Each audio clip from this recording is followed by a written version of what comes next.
Good morning students.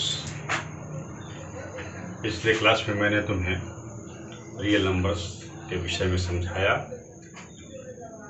उसमें मैंने rational numbers के विषय में बतलाया था कि वो कैसे टर्मिनेटिंग होता है, कैसे वो रिपीटिंग होता है और रेशनल नंबर क्या होता है।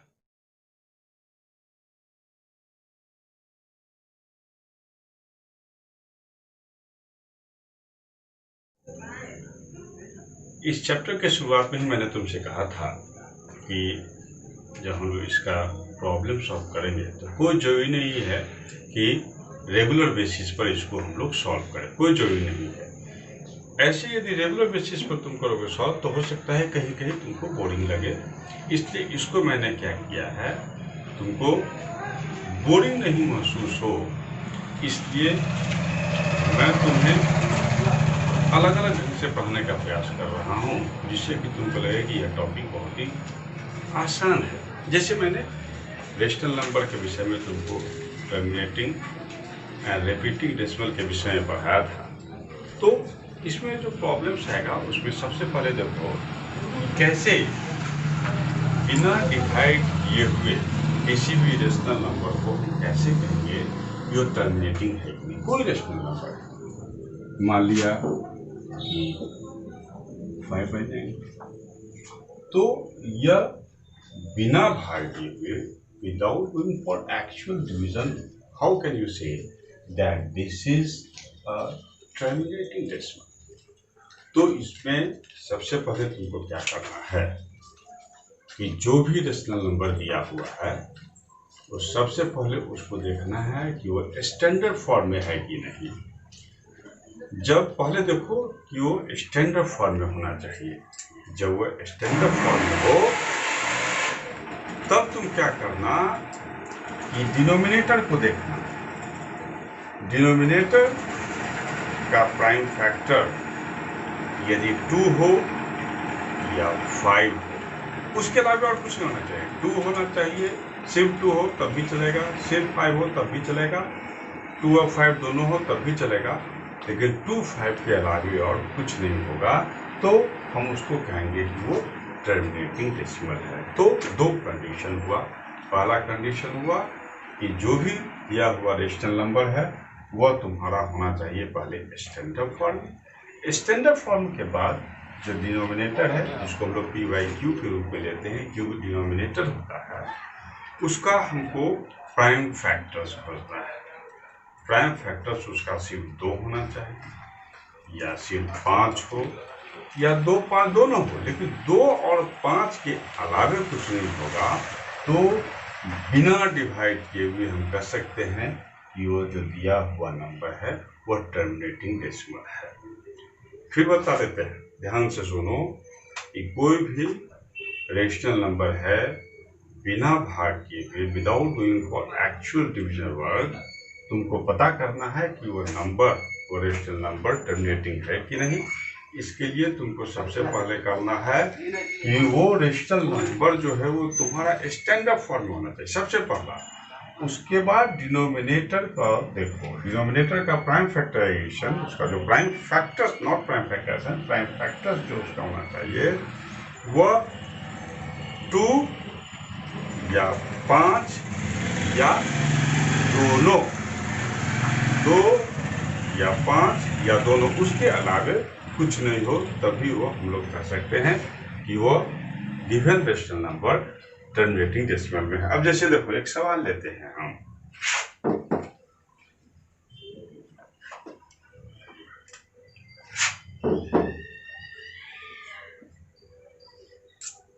जैसे देखो 3/10। अब हम इसको देखो 3/10 स्टैंडर्ड फॉर्म में कैसे है, पहले देखो इसका फैक्टर निकाले हैं, 1, 3, इसका निकालते हैं तो 1, 2, 5, 10। कॉमन फैक्टर मेरा कितना है 1, यानी कि यह 3/10 जो रेशनल नंबर है वह स्टैंडर्ड फॉर्म में है। अब डिनोमिनेटर 10 का देखो, 10 का 2 × 5, अब 2 × 5 के रूप में आ गया, यानी कि 10 का जो हमने स्प्लिट किया 10 को, उसका प्राइम फैक्टर्स 2 और 5 आया। यानी कि यह 3/10 जो है बिना भाग दिए हुए हम कह सकते हैं कि यह टर्मिनेटिंग डेसिमल है, बिना भाग दिए। यदि इसके अलावा कोई दूसरा आ जाता है, जैसे दूसरा देखो,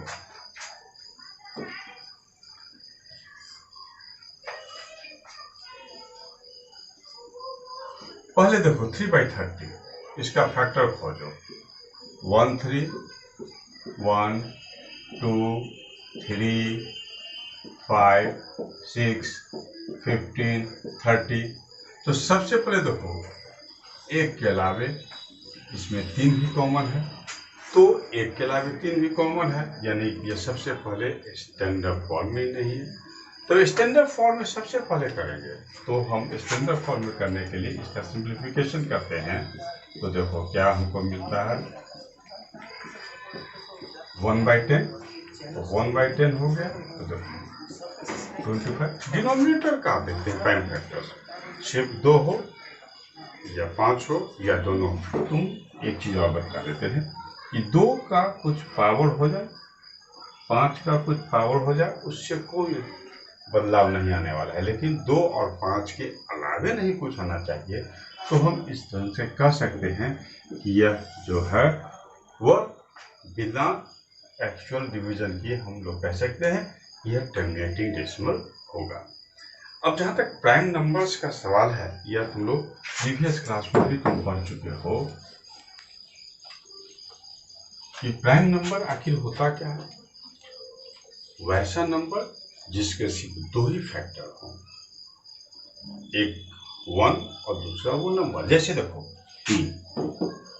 3 का फैक्टर्स हम खोजते हैं 1 3, 2 का खोजते हैं 1 2, 5 का खोजते हैं 1 and 5। तो देखो ये 3, ये 2, ये 5, ये दोनों का ये प्राइम फैक्टर्स, ये दोनों, ये 5 का एक 5, 2 का एक 2, 3 का एक 3 प्राइम फैक्टर्स होता है। इसलिए प्राइम फैक्टर्स अलग होता है। प्राइम फैक्टराइजेशन एक प्रक्रिया होती है। It is a process in which the given number is kept in simplest product form. This is called prime factorization. अब जैसे देखो मान लेते हैं प्राइम फैक्टराइजेशन को भी देखो, मान लो 30 को पहले हम 2 से डिवाइड करते हैं, 15 आया, 3 5, तो 30 को हम लिखते हैं 2 into 3 into 5। This is called prime factorization of 30। इसको कहे प्राइम फैक्टराइजेशन ऑफ 30। और देखो ये जितने भी हैं, 2 भी हैं, 3 भी हैं, 5 भी हैं, ये तीनों नंबर जो हैं इसके प्राइम फैक्टर्स भी हैं। तो जो मैंने तुम्हें बताया, मैंने शुरुआत में ही कर दिया था इस टॉपिक के शुरुआत में ही कि कोई जरूरी नहीं है कि हम लोग 1 2 3 4 सीरियली एक्सरसाइज को हम लोग बनाएंगे। नहीं, जो आसान रहेगा पहले उसको बनाओ, नहीं तो हो सकता है तुमको परेशानी हो। अब देखो इसमें हम तुमको तो इस तरह से जो मैं तुमको दूंगा वो तुम इससे रिलेटेड जो भी होगा वो तुम टॉपिक बनाओगे, और फिर हम दूसरी चीज को भी पढ़ाने जा रहे हैं। वो देखो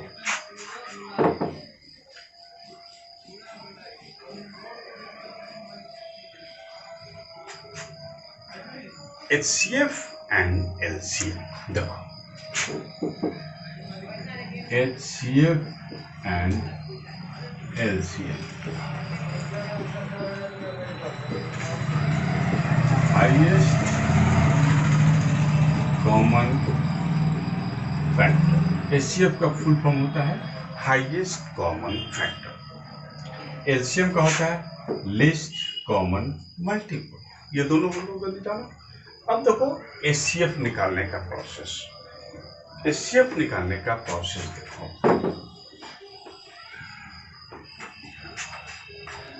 मान लेते हैं एक नंबर का HCF तो निकलेगा नहीं, कम से कम 2 नंबर लेना होगा, उसके अलावा तुम और भी नंबर ले सकते हो। तो मान लो कि 4 और 6 2 नंबर है, इसका HCF निकालना है। तो बहुत सारा प्रोसेस है, हम बतलाते हैं। जैसे देखो फर्स्ट प्रोसेस HCF निकालना है। इसका नाम है डिवीजन प्रोसेस। Division process. छोटे वाले को बाहर करते हैं और बड़े वाले को भीतर। 4 बन जा 4, डिविडेंड में 2 आया। अब 2 से हम लोग डिवाइड करते हैं इस 4 को। लास्ट में रिमाइंडर मेरा 0 आया, यानी कि HCF मेरा हो गया। तो ये फर्स्ट प्रोसेस है जिसको डिवीजन प्रोसेस कहा जाता है। ये सबसे आसान होता है, इससे HCF हमने निकाला। दूसरा प्रोसेस फिर देखो,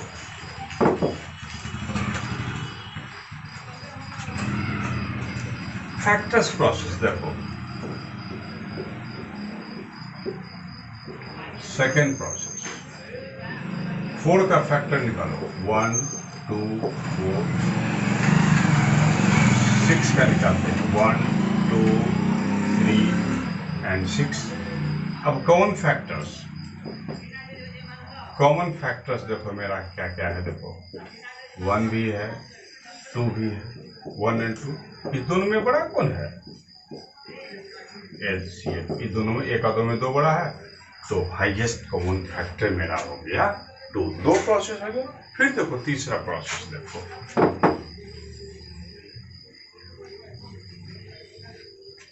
थर्ड प्रोसेस। देखो third process, prime factorization process. Prime factorization 4 का देखो 2 into 2, 6 का 2 into 3। अब HCF देखो,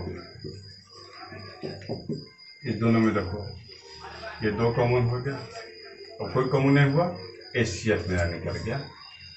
तो 3 प्रोसेस हम बताए, और 4th प्रोसेस क्या होता है वो भी देख लो। 4th प्रोसेस तुम्हारा होता है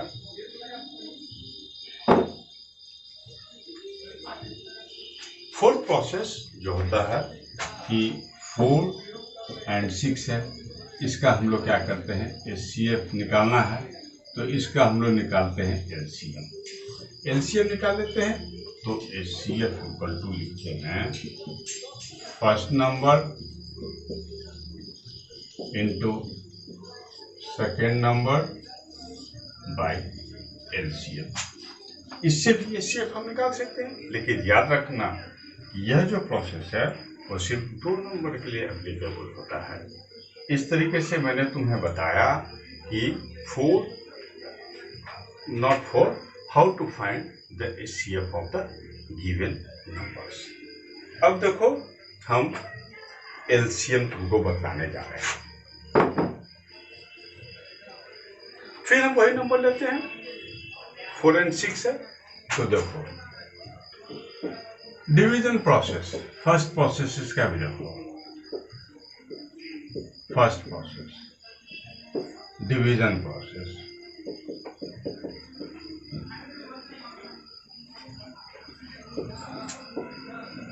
डिवीजन प्रोसेस 4 6। एक ऐसा नंबर लेते हैं जिससे डिवाइड करते हैं तो दोनों कट जाना है। हम 2 लेते हैं, 2 2 जा 4, 2 3 जा 6।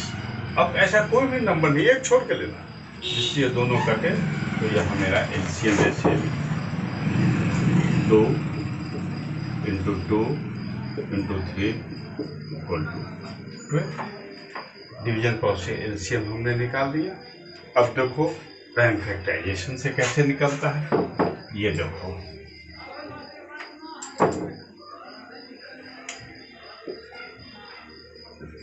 Second process prime factorization. Prime factorization method और प्रोसेस दोनों की चीज है। देखो 4 का लिखते हैं 2 into 2, 6 का लिखते हैं 2 into 3। देखो दोनों में क्या कॉमन है, 2, तो पहले लिखते हैं LCM। तो जो बच गया सबको ले लेना है। देखो फिर LCM इसका तीसरा प्रोसेस भी देखो, तीसरा प्रोसेस भी देखो। तीसरा process, third process, multiple process इसका नाम। देखो 4 का मल्टीपल, 4 का मल्टीपल यानी 4 का टेबल पढ़ो। 4, 8, 12, 16, 6 का लो, 6, 12, 18, 24। अब देखो इसमें कॉमन जो आ गया शुरुआत में उसी को ले लेना है। 4 है इसमें नहीं है, 8 है इसमें नहीं है, 12 दोनों में है। एलसीएम तुम्हारा हो गया। ये भी प्रोसेस है। और एक लास्ट प्रोसेस जो एचसीएफ में मैंने तुम्हें बताया था कि एलसीएम निकालना है, तो एलसीएम इक्वल टू होगा first number into second number by HCF. तो इस ढंग से मैंने तुम्हें आज एचसीएफ एलसीएम निकालना बताया, प्राइम फैक्टराइजेशन, प्राइम फैक्टर्स, और कैसे समझेंगे कोई भी रेशनल नंबर टर्मिनेटिंग है कि नहीं, इसको पढ़ाया। नेक्स्ट क्लास में हम फिर आगे दूसरा चीज पढ़ाएंगे। Till then good bye.